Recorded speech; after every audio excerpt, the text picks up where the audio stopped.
Today's episode of the Conspiracy Files is going to be extremely graphic, extremely disturbing, and it contains some information that may change how you view the world. I always start this show with a couple of warnings. Number one, I don't plan on doing anything to myself in the near future, so if something happens, you might have an idea of who did it. Number two, all facts presented in this show can be independently verified by visiting the resources document linked in the description of this show. I release a document for every episode we produce. And number three, all parties are considered innocent until proven guilty in a court of law. And now, let's do a deep, dark dive.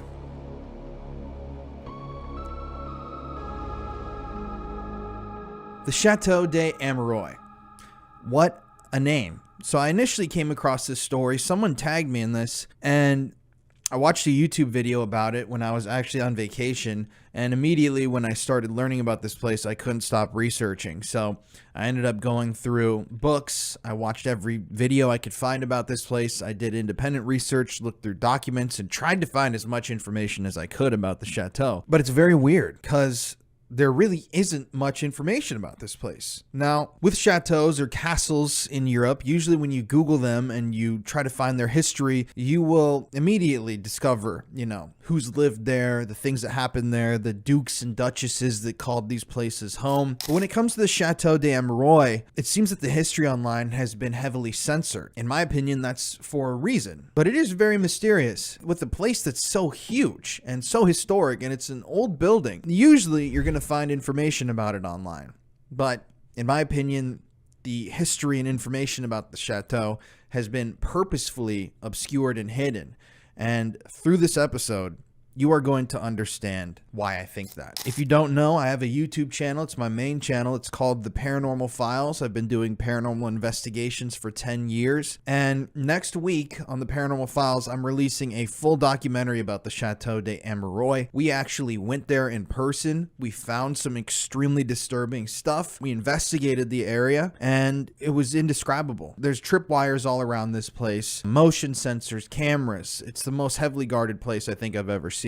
And we got as close as we possibly could, and we even, drove right up to the front gate. If you want to see us actually visit this location and what our investigation yielded, what results it yielded, that video is going to be on my main channel, The Paranormal Files, on Monday. But let's get into this. I want to shout out Sabrin Chandler Lewis for researching and helping write this script. She's incredible. Please show her some love, and let's get into it. The Ardennes Forest. A beautiful expanse of rolling hills, towering trees, and rushing rivers. A lush, sprawling region. The dense woodlands and deep valleys cover thousands of square miles, reaching through Luxembourg, France, Belgium, and Germany. The thick foliage evokes a feeling of enchantment, while the rivers and streams bring serenity to the soul. It's the mystical beauty of the place that has drawn lovers of nature for many hundreds of years, but history buffs have their fair share of attraction as well. The history of the forest has been recorded since the Roman times, and the area is littered with historic ancient villages. The Ardennes is even mentioned in a 12th century song about Charlemagne,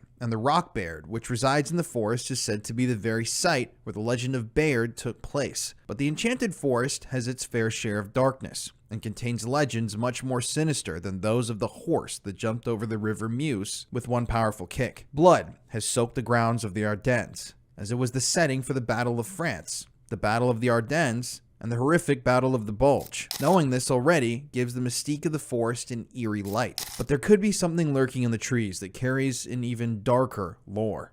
In the gloom of the enchanting forest, a massive Gothic structure looms, its spires reaching to the sky with the spindly fingers of skeletons. The castle in question has 365 windows, numerous as the days of the year. And those windows peer out into the forest, watchful and omnipotent. The castle's powerful exterior may lend an air of beauty to the building, yet within, demons dance to the tune of satanic ritual chants. This place in question is the Chateau de Ameroi, the Castle of Kings, or as it's colloquially known, the Mothers of Darkness Castle, a structure so foreboding that locals in the nearby town refuse to speak its name. Rumors for years have covered the castle, numerous as the stones that built it, and whispers wind their way through the grounds of her guardianship like the wind. These whispers speak of witches, ritual abuse of children, and a global cabal of the elite that secretly runs our world. The rumors speak of the fabled Illuminati and their dark designs that pull the strings of our governments and media like puppets on a stage. They speak of a man who stole children from their families, and even ended their lives to supply the witches with fodder for their dark machinations. These rumors speak of fire, death, and destruction, creating the lifeblood of one of the darkest conspiracies in our world, one that could shatter the peace we so carefully construct for ourselves. Secrets that would plunge us into a worldwide society of chaos. Built originally in 1849 by the Count of Mesnil, Chateau de Amereuil resides deep in the countryside of Belgium, only a 12-minute drive south of the town of Bouillon, requiring passage through restricted roadways. The property was sold to Theodore van der Noot, the 8th Marquess of Asch, in 1859, then sold again 10 years later to Prince Philippe, Count of Flanders, brother of King Leopold II. These new owners were descended from the Saxe-Coburg-Gotha bloodline, the same bloodline as the current British royal family, and the same bloodline as the infamous Vlad the Impaler. Fire destroyed the original chateau structure in 1873, but Prince Philippe commissioned a replacement from architect Gustave Saint-Anoy, and his work, a massive neo-Gothic structure, still stands today. After the prince died in 1905, his 3 kids inherited the castle, after which they sold it to the liege wood merchant Robert Colette for 7 million Belgian francs. The exact date of the purchase is unknown, but Colette later sold the property once again. Alice Solvay, the niece of Belgian chemist and industrialist Ernest Solvay, purchased the castle, and her family continued its guardianship over 100 years later. The Solvays themselves are an elite family in Belgium, as Ernest and his brother Alfred created a chemical company in 1863, which they named after their family. This company, created to produce sodium carbonate, still operates to this day, and earned $12.4 billion in revenue in 2015, and employs over 30,000 people in 53 countries. Solvay is still in active production today, working on different types of sustainable fuel cells, as well as manufacturing fluorine or fluoride products, such as sodium fluoride, commonly used in drinking water. Now that's a whole conspiracy you can go down, calcifying the pineal gland, sodium or fluoride in our drinking water, and the government's real goals behind that. But we're going to leave that to another day. It is interesting, though, that this family that owns Chateau de Amereuil is in the fluoride business, which is kind of weird. The Solvays also maintained a pharmaceutical branch that developed and sold the SSRI Luvox for the treatment of obsessive compulsive disorder. However, this branch was sold to Abbott Labs in 2009. As some of the pioneers of Belgium's industrial prosperity, the Solvays were certainly wealthy enough and of enough status to own a chateau of such marvelous construction and history as the Chateau de Amereuil. But it seems that the Solvays were a private group, as very few photos of the outside of the castle are available or even exist, and pictures of the inside are nearly non-existent. There is no video tour. There are no photos of this place. Quite bizarre. Even in Ernest Solvay's time, he was regarded with rumor, as he and his family led very secretive lives. These early rumors of a secretive family living behind stone walls may have spun the locals into telling even darker tales as time has gone on. Or perhaps there is something more that made them wary of the property. When it comes to the Chateau de Amereuil, locals are frightened to speak of the place. If coaxed into telling their stories, they'll tell you tales of darkness, of things far more sinister than a family who likes to keep to themselves. Locals talk about tunnels beneath the building, secret chambers hidden within the castle, a room with 1,000 points of light in the ceiling, and a low melody that echoes through the woods on Belgium's darkest nights. Some even mention Egyptian symbols representing the sun on the building, pointing to dark occult worship. But beyond this mystery, haunting tales are shared between locals, tales of witches and satanic worship, and a cabal of the elite that joins with the witches in sacrificial blood magic. But is there any truth to these rumors? And moreover, how could any of this have been revealed, and why wouldn't somebody just go in and put a stop to it? Well, the Chateau de Amereuil was a fixture in Belgium for a very long time, but didn't gain its claim to a disturbing sort of fame until many years after it was built. Some argue that the Solvays, that family, were active in secret societies, with tales of extravagant parties that hosted many influential figures. The rumors of the Solvay family were definitely gossip-worthy, certainly, but they weren't enough to warrant such an insidious reputation. People who approach the Chateau de Amereuil today have noticed a number of extremely bizarre things. The castle is surrounded by tripwires, barbed wire, and a state-of-the-art security system. They have guards that are patrolling the grounds at all times. secret cameras hidden in the trees, tripwires, motion detectors. There's video and photo proof of these things. What the hell are they hiding? We ourselves saw that stuff when we visited the chateau, and it's really, really crazy. I've been to 1,000 abandoned buildings. I've been to government buildings. I've broken into buildings that were protected. You know, I snuck onto a Royal Air Force compound in 2019 that was half abandoned. Snuck right by military police. They couldn't give less of a shit. This was in England. But the chateau is like the most secure place ever built. It definitely has a very, very eerie, odd vibe when you're out there. You know you're being watched. It's like Bohemian Grove. And you just know that something isn't right. It feels fucking terrible out there. And it's interesting because though the chateau is a historic building, once owned by a Prince of Belgium, both the National Geographic and the BBC have been denied access to the building by its owners. Yes, National Geographic and the BBC both independently reached out to the owners of the Chateau de Amereuil, wanting to talk about the history and wanting to visit the building and show what it looks like inside, but they were shot down. It's so strange. And the Chateau de Amereuil, also called the Castle of Kings, through all of this conspiracy, has now gained the notorious nickname, the Mothers of Darkness Castle. But before we get into all of this, we need to find some evidence.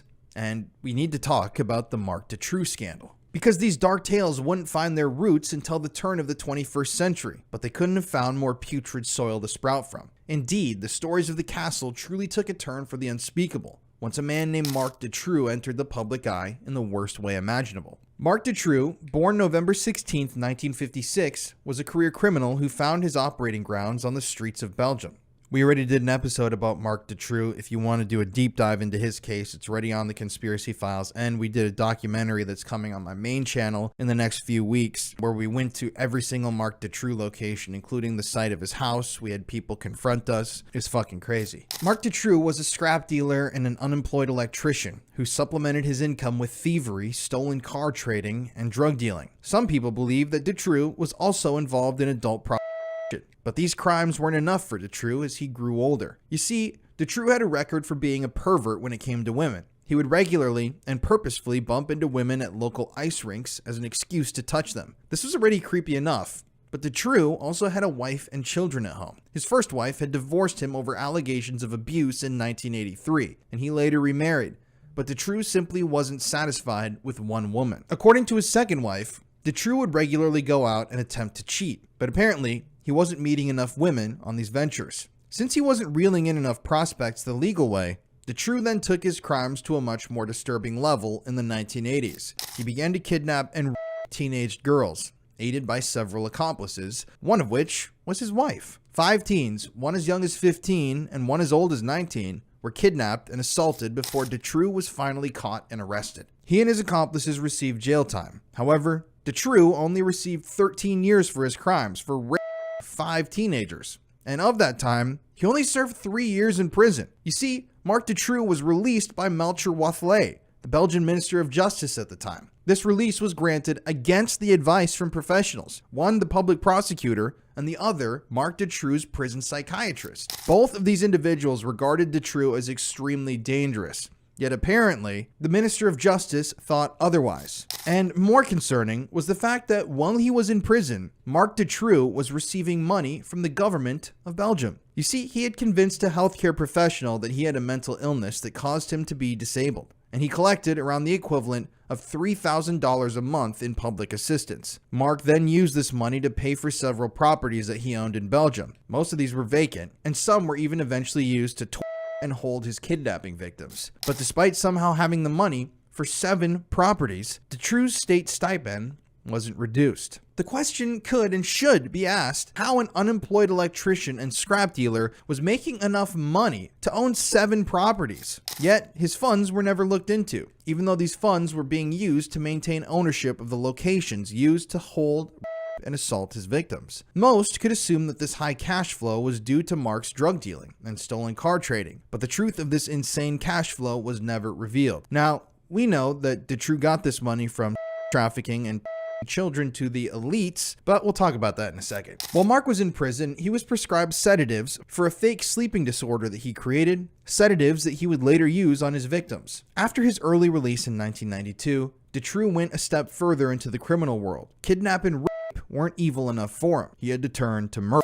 Converting the basement of one of his homes into a dungeon with a hidden door, DeTrue took to the streets, this time targeting even younger victims. And as children began to disappear across Belgium, people began to panic. From June 1995 to August 1996, 6 girls, 2 as young as 8 years old, were confirmed to have been abducted by DeTrue, though some believe that many, many more children were victims of this evil man. And of the 6 victims, 4 were murdered. I definitely think DeTrue had way more victims. I mean, I know that that's true. There's so much proof of it. DeTrue's reign of terror only ended, though, when Belgian police discovered 2 of his victims chained in his basement dungeon. 4 of the girls had already been killed, and these 2 were incredibly lucky to be alive. But proper investigation could have saved more. You see, the house where the victims were being held had already been searched before, after a credible tip was provided that came from DeTrue's own mother. You see, tips had been coming in about DeTrue for months, but the police, for some reason, never followed up, despite DeTrue already being arrested and convicted on rape charges only a few years in the past. So many people had called the local police and said Mark DeTrue is abducting and raping children, and they didn't do anything for some reason, even though he was already convicted of raping teenagers just a year or 2 before. And DeTrue's mother actually called in a tip and said, I think my son's doing these things. So the police went to Mark DeTrue's house. While they were in there, they heard the screams of children. The police talked about this. They actually said they were hearing screaming and children, and there was something that they were hearing, and they didn't do anything. The police later on said that they assumed the voices were coming from outside, and they didn't attempt to find the hidden door to the dungeon that concealed them. And because of this failure, the 2 8-year-old victims would later die.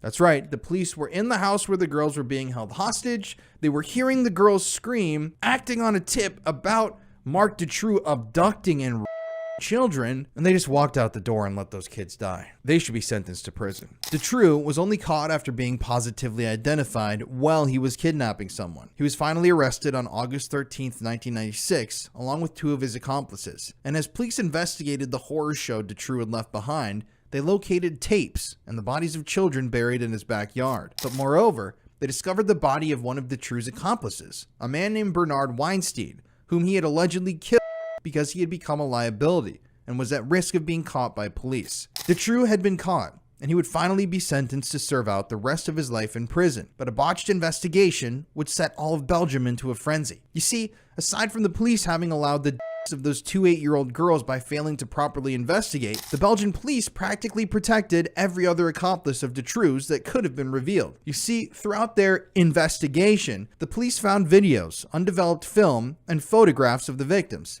However, the police failed to examine them. Furthermore, a speculum, a device used to examine the vagina during a pelvic exam, was located in Mark DeTrue's home and was even handled by police, but it was never sent in for forensic analysis.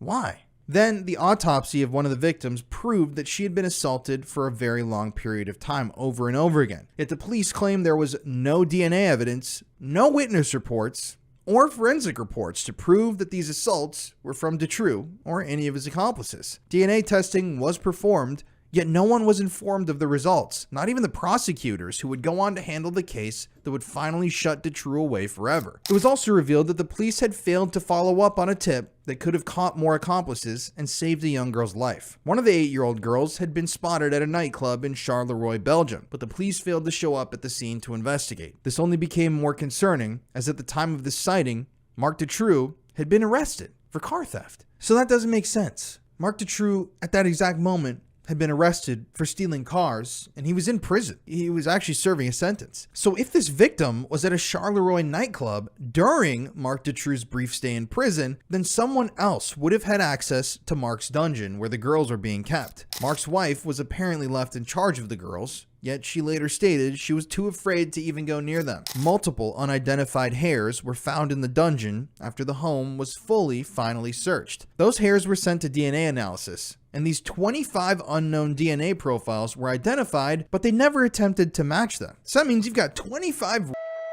whose hairs were found in Marc Dutroux' dungeon, and the police have done the analysis. They can compare these hairs, but they just never did it. And even more disturbingly, a judge lied to one of the case prosecutors about this harrowing fact. Besides all these failures, judges were removed from the case, victim testimonies were thrown out, and one of the victims who came forward about Dutroux was assaulted in the media and called a liar to make her lose credibility in the eyes of the public. With all of this, everyone knew that there had to be something else at hand, something that simply just couldn't be incompetence. Many could see where this was going. It was clear that the Belgian government was protecting someone, or worse, multiple people. It was revealed that Dutroux was supplying children to a pedophilia ring, and there were accomplices within the business world and the government of Belgium. One of Dutroux' accomplices admitted that the two girls, the two youngest, were kidnapped on the order of a mysterious third party. But then suddenly this accomplice stopped cooperating with the police because of death threats. Pointing further to the fact that Dutroux was acting on orders, it was shown that he owned several houses, and by the end of the investigation, they determined that he was worth 6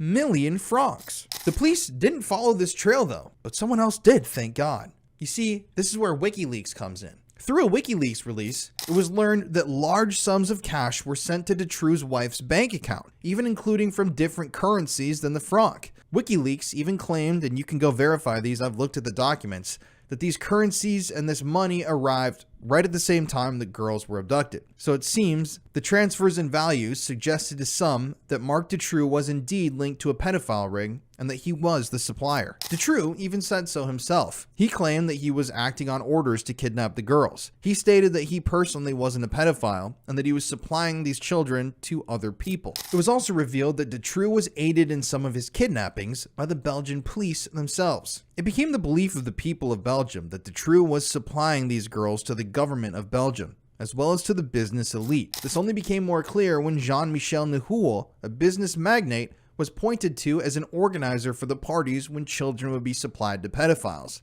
some by Dutroux. These parties were not only organized for pedophiles to assault children at, however, some also claimed that they were a place for sadism, brutal torture, and even the murder of children. Yes, victims have claimed that they were forced to murder other children at these parties. Victims have claimed that some of these high-ranking people in the Belgian government and business class would pay money for the ability to rape and then murder a child. They would film this stuff. I mean, it's the sickest, most twisted shit. Yet much of this was completely ignored by the Belgian government. And when witnesses started coming forward to share their stories, they started dying. In true conspiracy fashion, people who had information suddenly began to in mysterious ways. Overall, 20 witnesses directly involved with the Dutroux case died.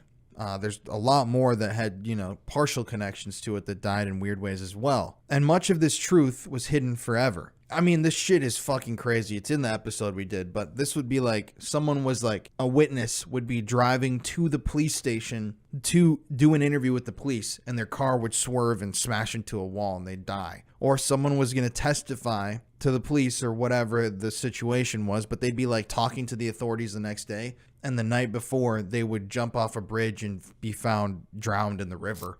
20 people like that. There's explosions, gunshots, murders, self-unalivings, all that stuff. And if 20 witnesses were killed, how many more were threatened into silence? That's a good question to ask. Moreover, Dutroux' wife, the one who received those bank transfers and received that money for the kidnappings, she was sentenced to prison time as well, but quickly found refuge in a monastery and now lives alongside the nuns who inhabit it. It was clear that something much bigger was going on than just a small gang of sick men. When it was revealed how depraved these men's crimes were and how the government practically protected them and his accomplices, marches were organized across Belgium, one which would be the largest demonstration in Belgian history, with over 300,000 participants. Yes, the Belgian government covered up this story so insanely, and the police, and it just showed that every single person was involved in this thing all the way to the top of the Belgian monarchy and government, that 300,000 people got out on the streets protesting the government for being pedophiles. This case almost led to a full-scale revolution against the Belgian government, and after the events of the investigation,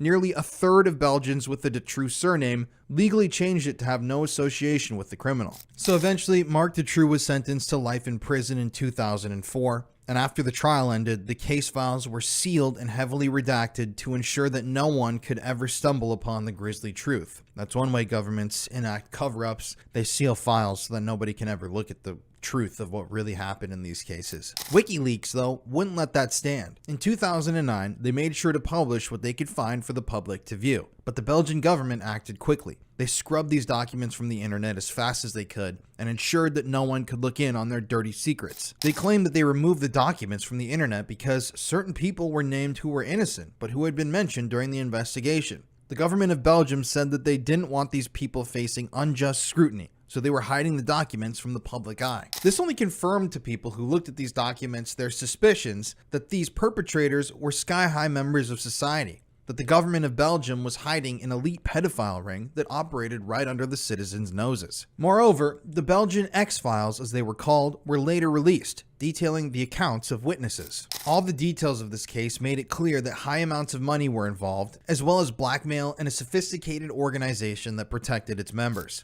You see, themes of blackmail and pedophile rings are extremely common, especially in the Western world. Just look at cover-ups like the Franklin cover-up, Jeffrey Epstein, anybody, J. Edgar Hoover, Roy Cohn, everybody. I mean, these people are all involved in blackmail. It's a political thing. And basically what it entails is people trying to get blackmail on politicians. Like, let's say you set up this pedophile ring and your children out. You get a senator super drugged up. You know that he's already got an interest in kids because for some reason politics attracts pedophiles. Just look at the last video or episode we did. And then you say, hey man, we're in this secret room, the secret club. This is a political party. You trust everybody here. Here's an underage prostitute that you can go have sex with. Then they videotape and photograph that senator having sex with that child. And when they wake up the next day hungover, the person running that party sends them a photograph on their phone or slips them, an envelope with a printed out photograph of them and says, I own you now. Now you have to do exactly what I tell you to do. That's where the control comes from in the blackmail. But more information comes from the Marc Dutroux scandal that isn't part of the general conspiracy. One that makes it even more evil and depraved than simply a massive pedophile ring. In the home of Bernard Weinstein, the accomplice killed by Marc Dutroux, an undated letter was found. This letter was supposedly sent by someone called Anubis, and mentioned gifts for a high priestess. There was even a designation about the age and gender that the presents should be. The reason for these gifts was that a very special ceremony would soon be taking place. This was all written down in the letter. A cult in Charleroi, one of the main locations for Dutroux's crimes allegedly, had a member who used the very same alias. The cult that this member belonged to was called Abraxas, a satanic sect operating in Belgium. In late 1996, the police followed up on the note and raided their headquarters, the Institute of Abraxas, with 150 police officers. Police took away full bags of papers, video cassettes, and even a whole refrigerator. The news outlet Irish Times even said that the police took away black magic ritual implements and human skulls. The high priestess of this satanic cult, Dominique Kindermans, later spoke to the police and stated that, of course, she had no knowledge of Dutroux nor his accomplice Weinstein. But more kept coming out. An abandoned mine complex was searched nearby in the suburb of Jumet. The authorities believed that abducted children kidnapped by Dutroux were being held inside of this abandoned mining complex. This is because Dutroux had written about this and drawn out diagrams of it before he was arrested. A spokesman was then asked to comment on the link between Abraxas and the mining complex. However, this spokesman refused. And Abraxas is insane. So if you actually dig into this case and you actually do the research on this thing, a lot of people that I've spoken with about Dutroux, when you bring up this Abraxas angle, they want to say, oh, there was nothing definite ever proven there. There was no concrete connection. And I'll say true. There really wasn't anything that was initially discovered, at least to our knowledge, inside of the Abraxas compound, which now that I say that out loud, it's like you got 150 police officers. They obviously thought something was going on there. The Belgian police were already corrupt as fuck in this case. So it's like, even if they found, 15 rolls of child, it's not like they would come out and say that. I mean, it's really weird, but there's some really weird things about Abraxas. The main thing that when you talk to people, they say, oh, they were just kind of a scapegoat for Marc Dutroux. But that's,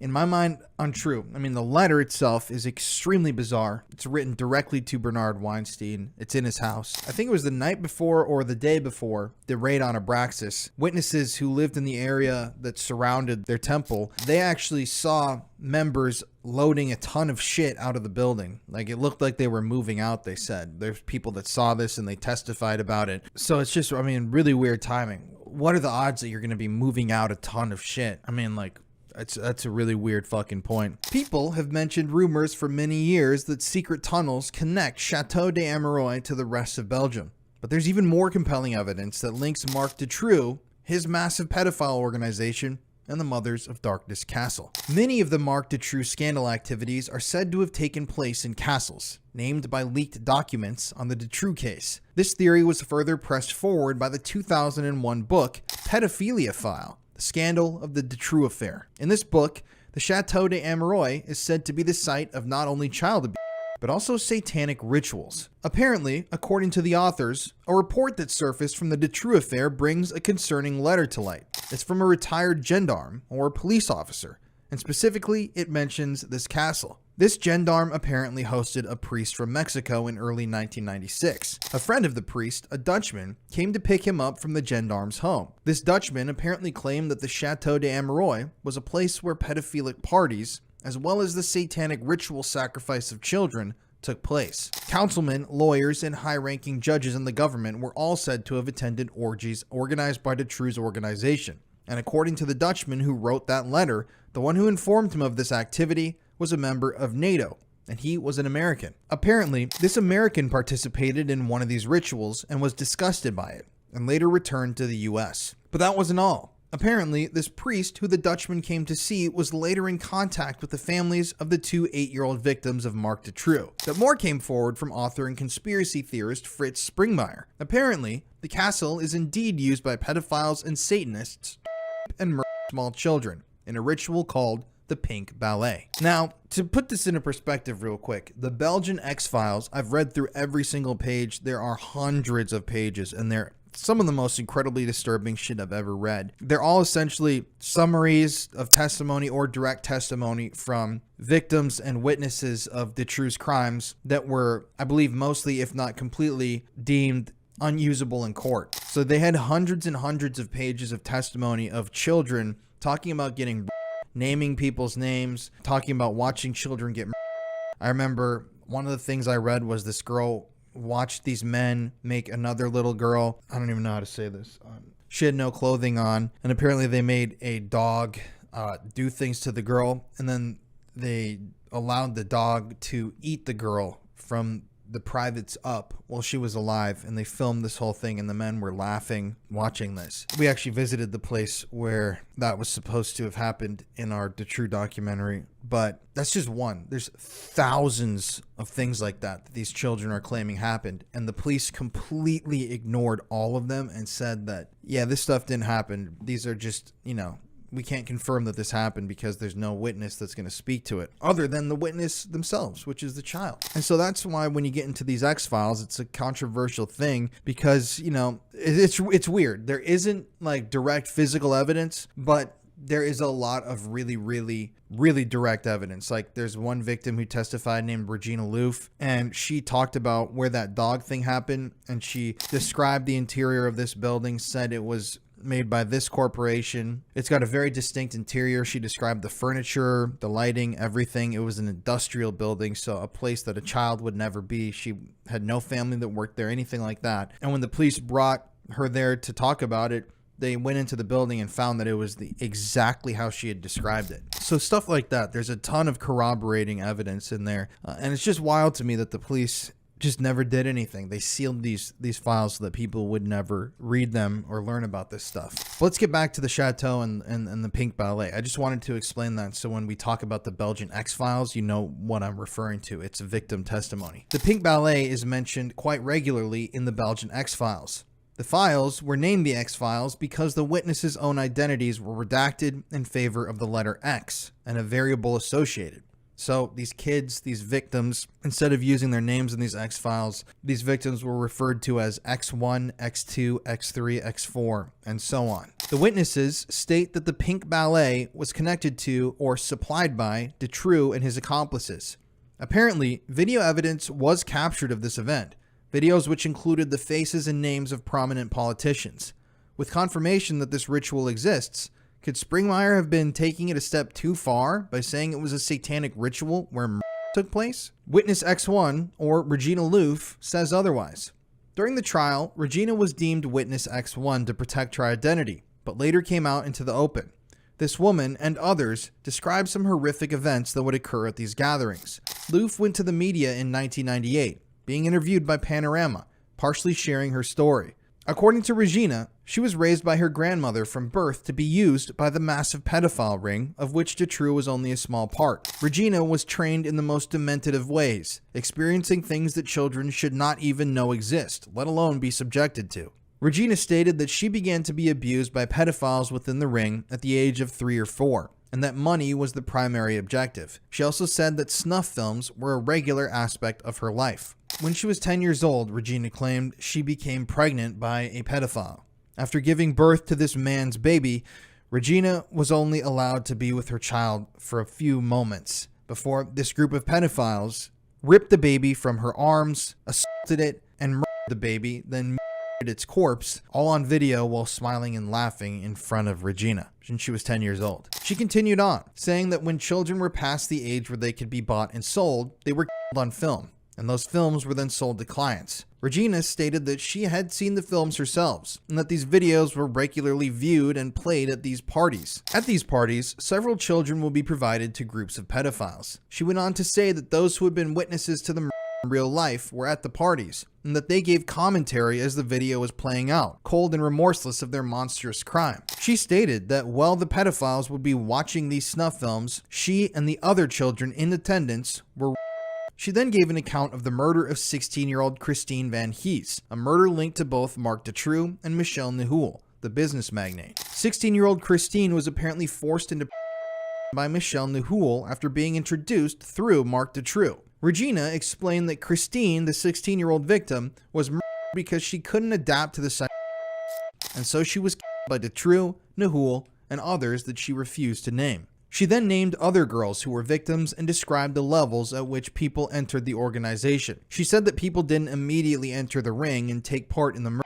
She said that people were introduced slowly over time, and as they became more trustworthy and moved up in the ring, they were pressed into further atrocities. At first, she said, these men would have to engage in a pedophilic with girls bordering a legal age. But then, as the men moved up in the hierarchy of the ring, they would take part in bestiality, sadism, torture, and at the highest levels, ritual murder. But not just anyone could join. They had to be powerful and have good connections that the ring could make use of. Regina said that it was just as much about maintaining contacts with the elite as it was about pedophilia. Regina didn't share everything in her Panorama interview, however. In one of her testimonies, Regina talked about something that makes one's blood run cold. At an unnamed castle, children, according to Regina, were forced to strip naked except for shoes, and were then told to run off into the forest. Behind them, men with dogs waited to chase them. Regina was not a victim of the hunting party in this testimony. She said that she was forced to participate in the hunt. She was told she had to go hunt and murder a child, or that she would be killed herself. Interestingly, one supposed survivor of satanic ritual abuse discussed something that she experienced, a situation so exactly similar that it could have been at the same event. At a party attended by members of the ruling elite, according to this victim, children would be stripped naked except for tennis shoes and allowed to run into the forest. Behind them, the members of the elite chased them, wearing masks, armed and ready to kill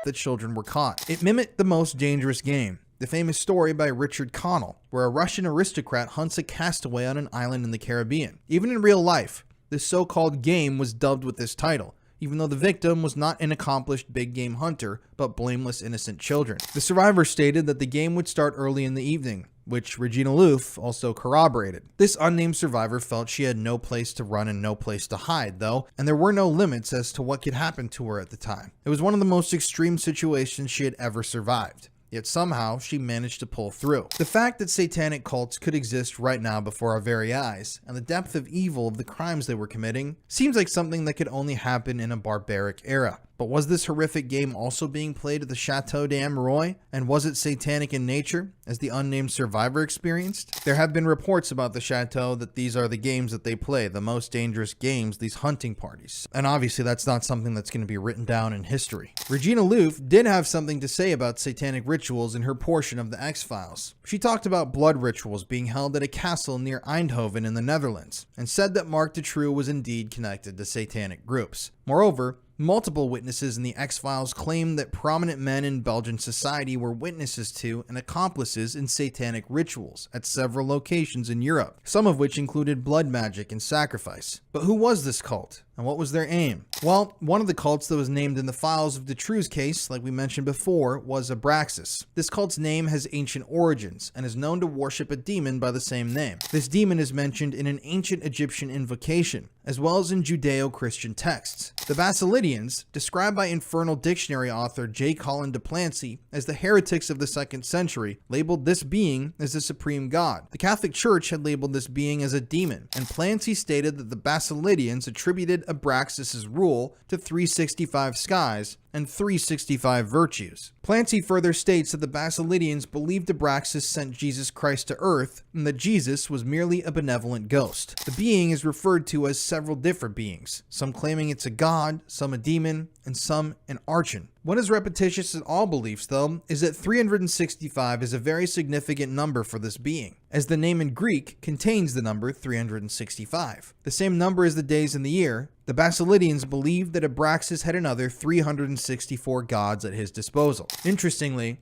the Chateau de Ameroi has exactly 365 windows. Abraxas in ancient amulets is depicted as a being with the head of a king and a serpent, or two serpents for feet. In the amulets, a word is spelled, possibly related to abracadabra, the ancient ritual incantation meant to ward off illness, misfortune, or harm. Above his head, he holds a whip. This connection was discovered in the note to Weinstein sent by an anonymous member of a modern-day Abraxas cult. Dutroux received aid in kidnapping children for the pedophile ring he was employed by, apparently from police who were also wrapped up in his scrap dealing and car theft. Interestingly enough, the publication Der Spiegel announced that 4 Belgian police officers were discovered to be Abraxas members, with one serving as the cult's treasurer. One of the witnesses to the cult implicated Prince Alexander de Merode of Belgium in a black mass where children were and babies were and sacrifices of both animals and adults took place. Apparently, the murderers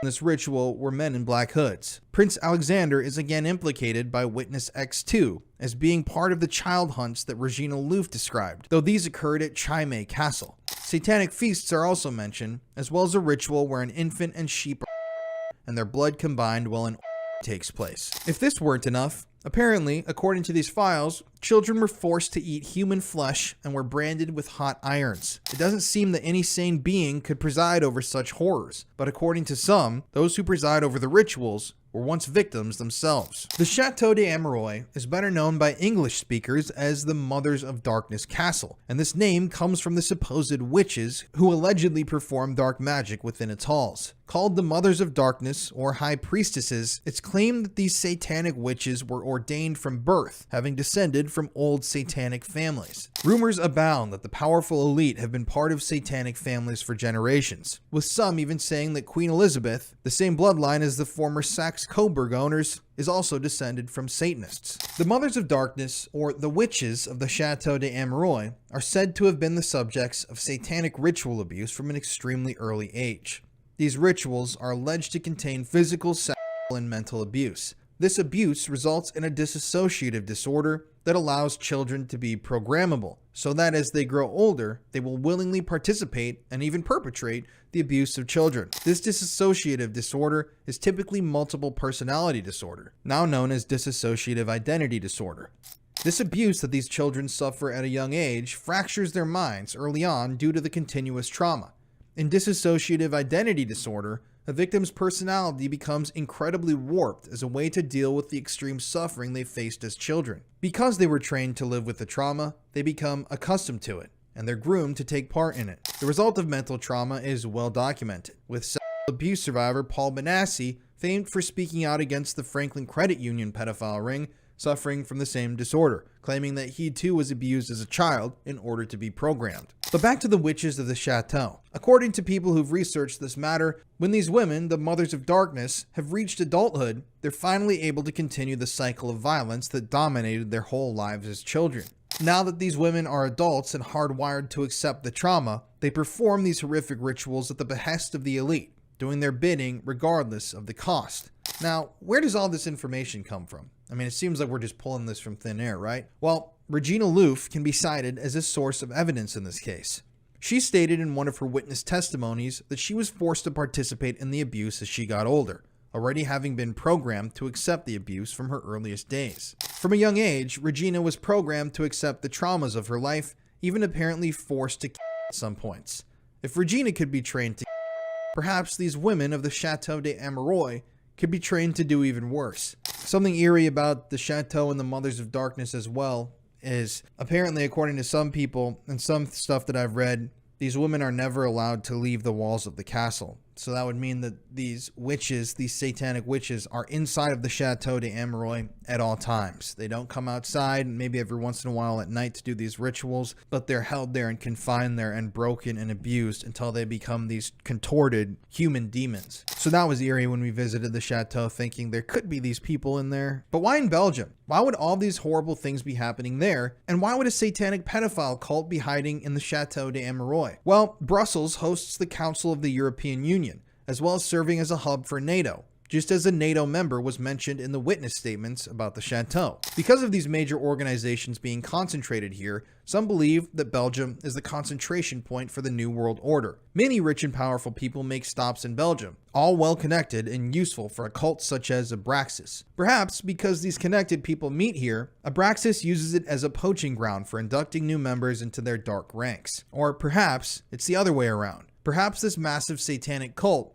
with satanic ritual sites mentioned across Belgium, Holland, and the Netherlands, placed their own into these positions of power and flourished from there. There are more supposed satanic estates in Belgium itself. We visited a few of them. Certainly, the Institute of Abraxas and Chateau de Ameroi aren't the only ones. These rituals are said to bring the members of satanic cults power, fame, and riches. These kinds of lures are exactly the type that would lure those seeking power in Europe and world governments in. Such a thing could lure anyone, even if they aren't willing to do what's asked of them. Apparently, one such man exists who saw the inner workings of the cult and said no. His name was Ronald Bernard, a Dutch banker. He's gone on interviews, he was a whistleblower, and he claimed that the world's elite did participate in these satanic rituals, those that involved the abuse of children and torture. But how would he know this? Well, Ronald Bernard was one of the men they asked to attend, and he did. But he found that he couldn't stomach what these cultists were doing behind closed doors. This is pertinent. All this made me believe. You see, Bernard was a major player at the highest levels of finance and turned whistleblower for the evil elite after seeing the truth of what they did. He gave information on what the world of the elite did, what he was asked to do, and who they really were, as well as how long this had been occurring for. Ronald Bernard said that he played at a high level for 5 years, but it didn't happen overnight. He had to earn his place amongst the ranks of the world's highest level power brokers. Interestingly, comments made by Regina Louf mirror this admission. She stated in her interview with Panorama that to be introduced into the ring, you had to be asked to join and slowly brought into the fold. She stated that men were started off with girls aged 16 to 17, and that as they were pulled further into the ranks, the ages got even younger as you moved up. And how did Bernard earn his place in the ring? He said that in the financial world, he saw the truth as it really was, instead of only a small portion, because he could connect the dots of information and complete the pictures himself. Because of this unique position, he learned all of the actual truth, as he called it. When asked in what regard, he said that his clients gave him glimpses into how the world worked. He stated that in hindsight, he didn't know everything, but he did know a lot because his clients were banks who didn't want blood on their hands and needed someone to cover their trail. Within those banks, he said there were always several people who knew damn well what was going on. He said that on average, 1% of a bank knew the truth regarding the happenings within the world because they were involved with the flow of money. He stated that he worked with governments, multinationals, secret services, as well as terrorist organizations. He stated that you get all the groups involved with the big money as clients. After this happens, he says, you start to see the connections. In other words, everyone knows a little piece of everything, but only those at the very top know the whole story. But because Bernard was in the middle of it all, he saw and knew everything and how it related to everyone involved.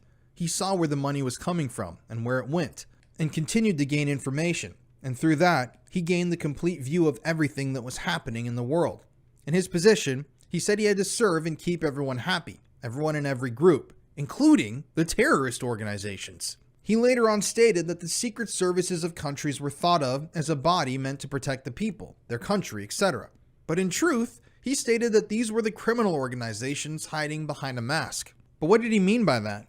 He was talking about the fact that these secret services are the ones financing and creating wars, much like the CIA-funded Iran-Contra scandal back in the 1980s.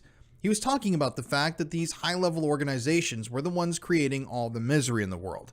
Secret services, he said, would stop at nothing. They needed nothing, but they also had their own flows of money. He said that they were trading in drugs and weapons, as well as in people, and that all that money had to go somewhere. Everything in this world has to be financed. He said that every government in the world was engaging in this activity, everywhere, no matter how clean and high-standing the country looked. He said the entire world as we know is only an illusion that we all collectively believe in. He went with all of it for a time, but then all of those horrible things began to eat at him. Bernard had seen the true horrors because of his complacency. In the interview, the host asked Bernard to tell her the worst thing he had seen, the tipping point that made him decide to speak out. In response, Bernard stated, "That was the beginning of the end. You get so deep in these circles. You sign a lifetime contract, not with blood or anything, to never disclose the names of companies, organizations, or people. I think that's why I'm still alive." To put it carefully, most of these people followed a not very mainstream religion. So you have Catholics, Protestants, all sorts of religions. These people, most of them, were Luciferians. And then you can say, religion is a fairy tale. God doesn't exist, and none of that is real. Well, for these people, it is true and reality, and they serve something immaterial, what they call Lucifer. But then at some point, I was invited, which is why I'm telling you all this, to participate in sacrifices abroad. That was the breaking point. As he begins, Bernard can barely speak. He looks and sounds as if he's beginning to start sobbing, doing his best to hold himself together. As he holds back tears, his voice breaking, he states, "Children." The interviewer is taken aback, unable to believe it. She asks if he was truly invited to do such a thing, and he confirms yes, he was asked and he couldn't do it. Bernard had been asked to participate in child sacrifice to Satan, and that was his breaking point. Horrors such as this were described by the witnesses of the True case, and by independent fact-finders. It could be that what Bernard had been swept up in was a small part of the Dutroux ring all along. But Bernard had more to share.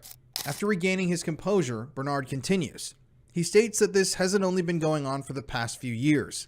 He says that the practice of sacrificing children goes back thousands of years, and that after studying theology in the Bible, he found references to those practices occurring within the Israelites. Indeed, there are several references in the Judeo-Christian texts which mention this, specifically in Leviticus and 2 Kings.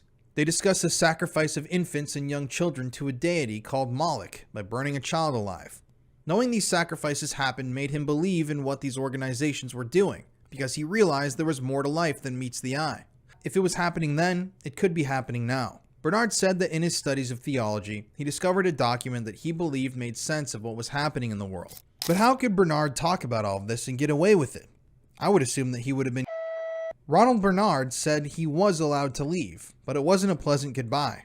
In his exit from the ring, he was subjected to torture to ensure that he never said anything about what he knew. He said that certain types of torture were inflicted to ensure his silence, almost as a method of mind control. Ronald Bernard wasn't specifically talking about the Dutroux scandal, but as a Dutch banker, he certainly had to have knowledge about it. But now, we couldn't end this without a visit ourselves to the Chateau de Amereuil.